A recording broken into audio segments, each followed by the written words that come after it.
Welcome students. Today we are going to introduce with the topic of your numericals. 9th standard में आपको numericals अभी आए होंगे, लेकिन इसको स्किप करने की या इससे डरने की कोई ज़रूरत नहीं है. ओके, हमारे पास बहुत सिंपल सी स्टेप्स है. First of all take out all the given and another thing is apply the formula. It is that simple. Okay, so first of all, question number 7 solved example. I will read the first one. An object moves 18 meters in first 3 seconds, 22 in next 3 seconds and 14 meters in last 3 seconds. Okay, what will be its average speed? ठीक है, तो हमको average speed पूछा है. अब you can go to our previous videos. Average speed की यहाँ क्या डेफिनेशन थी हमने देखा था. Average speed is equal to total distance upon total time. ठीक है, तो टोटल डिस्टेंस मतलब क्या, उस ऑब्जेक्ट ने जितना डिस्टेंस टोटल टाइम इसमें ट्रेवल किया वो पूरा distance, that is first 18 metre 18 plus next कितना 22 metre so 22. Okay, next 14 metre so plus 14 and divided by total time. So total time is what, first is 3 second, another time is 3 seconds and last time is also 3 seconds. So 3 plus 3 plus 3.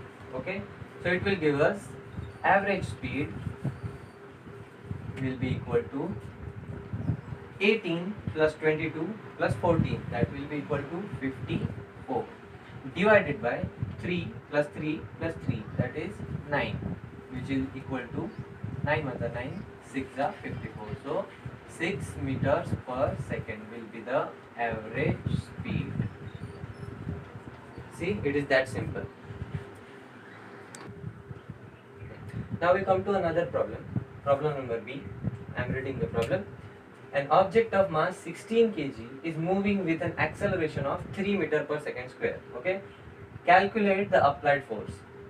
If the same force is applied on an object of mass 24 kg, then how much will be the acceleration? Okay, यहाँ पे basic ratio proportion से हमको खेलना है. ठीक है, so first of all, let all the given be collected. So I will mark it as an object of mass 16 kg as object number 1. Okay, so I will take it as mass 1. M1 will be equal to 16 kg. Okay. Now it is moving with an acceleration of 3 meter per second square. That is acceleration A1 is 3 meter per second square. Okay. Right. Next, calculate the applied force. तो हमको applied force F1 पता नहीं है. F1 is unknown. Okay. Now, if the same force is applied on an object of mass 24 kg, that is another object having mass 24 kg. दूसरा object जिसका मास 24 KG है, उसके ऊपर सेम फोर्स अप्लाई किया, मतलब F1 जितना ही फोर्स F इसकी object 2 के ऊपर अप्लाई किया, दैट मींस हमको कंडीशन मिल जाएगी F1 is equals to F2. ठीक है, ये कोर कंडीशन हमको इसकी वर्डिंग्स पे से मिली. न्यूमेरिकल्स में यही जरूरी है, उसकी वर्डिंग्स देख करके कैसे हम कंडीशन को समझ सकते हैं और उसको कैसे मैथमेटिकली अप्लाई कर सकते हैं. ठीक है, तो here will be our condition. Okay, so हमको ये सारा डेटा मिल गया. तो फर्स्ट ऑफ ऑल पहला question, calculate the applied force. F1 हमको F1 ही पता नहीं, that's why F1 will be equal to, formula हमको पता है, मास M1 इंटू एक्सेलरेशन A1, क्योंकि ये बॉडी A की कंडीशन में है, दैट्स व्हाई यहाँ पे 1 1 1. Okay, F1 will be equal to A1. ठीक है, तो हम जस्ट गिवन डेटा पुट करते हैं. M1 कितना है 16 kg और A1 कितना है 3 मीटर पर second square. So 16 multiplied by 3 metre 3. Okay, so what will be this product? 16 3s are 48. okay, 48 और फोर्स की यूनिट आप मुझे बताओगे. Correct, Newton. Okay, capital N. so F1 will be equal to 48 Newton. This is the answer of your first question. Calculate the applied force. Okay, now another question embedded in this same question is how much will be the acceleration produced when same force is applied on body 2 of 24 kg. Okay, so what I am taking here, according to condition F2 is equals to F1, या फिर vice versa कैसे भी बोल लो. सो F2 is equals to M2 into A2. Standard formula हमें पता है, F is equals to M. ये formula आप मरते दम तक याद रखेंगे. ठीक है, F2 will be equal to M2 into A2, लेकिन F2 कितना है, F1 कितना है, that is 48 Newton. So clearly F2 will be equal to 48 Newton is equals to M2 कितना है, M2 हमने निकाला है given 24 kg multiplied by A2. A2 हमको पता है क्या, नहीं, बिकॉज वही तो निकालना है. How much will be the acceleration of bodies 2, that is A2 हमको यहाँ पे फाइंड आउट ही करना है.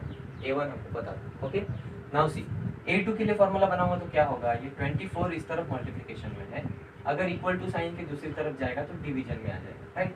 That will be A2 is equals to 48 divided by 24, that will be equal to 24 1 जा 2.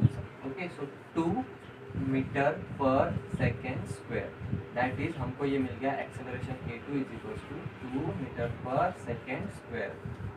यूनिट लिखना बहुत जरूरी है, अगर यूनिट नहीं लिखोगे तो your half marks will be cut. Okay, thank you.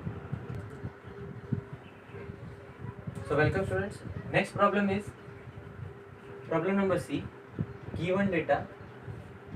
So I will be explaining you the problem. Actually एक प्रॉब्लम में बुलेट है जो एक ब्लॉक को हिट करने वाली है. ओके, सो बुलेट को इनिशियल मास मैं m1 बोल देता हूँ और ब्लॉक को मैं मास m2 बोल देता हूँ. ओके, सो नाउ जब बुलेट ब्लॉक की तरफ जा रही थी तब उसकी इनिशियल वेलोसिटी, कोलिजन से पहले की इनिशियल वेलोसिटी उसकी u1 इज 1.5 मीटर पर सेकेंड. ओके, हमने यहाँ पे m1 भी लिख लिया 10 ग्राम्स, बुलेट का mass m1 10 grams and u1 is 1.5 metre पर सेकेंड. ओके, अब ब्लॉक का mass m2 is 90 gram and initially ये ब्लॉक रेस्ट में है, मतलब रेस्ट में मतलब इनिशियल वेलोसिटी कितनी होगी, 0. Okay, it is not travelling at all, right. Now after the bullet embedded into the block, या फिर स्ट्राइकिंग होने के बाद या कोलिजन होने के बाद बुलेट और ब्लॉक ये थोड़े दूर तक सेम वेलोसिटी से जाने वाले हैं, राइट. पता चल गया हमको क्या होने वाला है इसमें. बुलेट जब ब्लॉक के अंदर एम्बेडेड होने वाली है या ब्लॉक को स्ट्राइक करेगी तो बुलेट और ब्लॉक ये दोनों एक साथ कुछ दूरी तक जाएंगे, यानी कि final velocity after collision bullet की और ब्लॉक की एक ही होगी. That means v1 will be equal to v2. तो इसी को मैं जनरलाइज करके v बोल देता हूँ और ये ही v हमको यहाँ पे फाइंड आउट करना है. ओके, ठीक है. अब बेसिकली हमको सॉल्यूशन में लगाना है सिर्फ एक ही फॉर्मूला, और मैंने बोला था ये कोर फॉर्मूला है, याद रखना है. Law of conservation of momentum, law of conservation of momentum, law of conservation of momentum. क्या बोलता है ये लॉ? सिंपल फॉर्मूला है. Total initial momentum will be equal to total final momentum, that is m1 u1 plus m2 u2 will be equal to m1 v1 plus m2 v2. ठीक है, ये बोलता है. अब अकॉर्डिंग टू दिस लॉ हमको कुछ करना ही नहीं है, हमको सिर्फ as it is given data इसमें पुट करना है. ओके, ठीक है. फर्स्ट ऑफ ऑल हम लोग ये चेंज कर लेते हैं. v1 will be equal to v2 is equal to v, यानी कि v1 और v2 दोनों की जगह सिर्फ v लिखना है. दैट इज ये एज इट इज रहेगा m1 into v plus m2 into also v. Okay, अब ये v कॉमन हो गया तो इसको कॉमन निकाल भी तो सकते हैं. Next step m1 u1 plus m2 u2 will be equal to m1 plus m2 into capital V, और यही हमको फाइंड आउट करना है यहाँ, प्लीज नोट. ओके, सो अब ये v के लिए अगर मैं फॉर्मूला बनाना चाहूँ तो ये m1 m2 जो इस तरफ मल्टीप्लिकेशन में है इज इक्वल्स टू साइन के उस तरफ जाएगा तो डिवीजन में आ जाएगा, right. So I will write the formula directly for capital V as m1 u1 plus m2 u2 upon m1 plus m2. ठीक है, अब ये पूरा फॉर्मूला मेरा तैयार है. अब मुझे कुछ नहीं करना है, as it is values put करनी है, right. So I am putting the values, just listen. m1 is what, 10 grams, so 10 grams multiplied by u1 is what, 1.5 plus m2 is 90 grams, लेकिन इसका कोई फायदा नहीं है क्योंकि u2 is 0, तो ये पूरा प्रोडक्ट 0 जाने वाला, right. Divided by m1 plus m2, that is m1 10 ग्राम और m2 90 gram, that is 10 plus 90. Okay, now 10 into 1.5 कितना होगा, 15, डिवाइडेड बाय 10 प्लस 90 इज 100. अब बेसिक अगर आपको ये पता है कि किसी भी चीज़ को 100 से डिवाइड करेंगे तो हमको डेसिमल पॉइंट किस तरफ शिफ्ट करना है, that is to the left. That हमको मिल जाएगा 1 2. ओके 2 प्लेसेस डेसिमल पॉइंट को लेफ्ट साइड शिफ्ट करेंगे तो हमको मिलेगा 0.15 ओके। और हमने क्या ढूंढा है वेलोसिटी, तो इसका यूनिट क्या होगा, of course it is metre पर सेकेंड, 0.15 मीटर पर second okay. It is that easy. So I hope you understood the numericals, they are very easy to solve. अब लास्ट प्रॉब्लम जो है वो टोटली डिपेंडेंट है आपके फर्स्ट प्रॉब्लम के formula पर, average speed, so you can do it yourself. Please complete the exercise and be updated with your work. Thank you.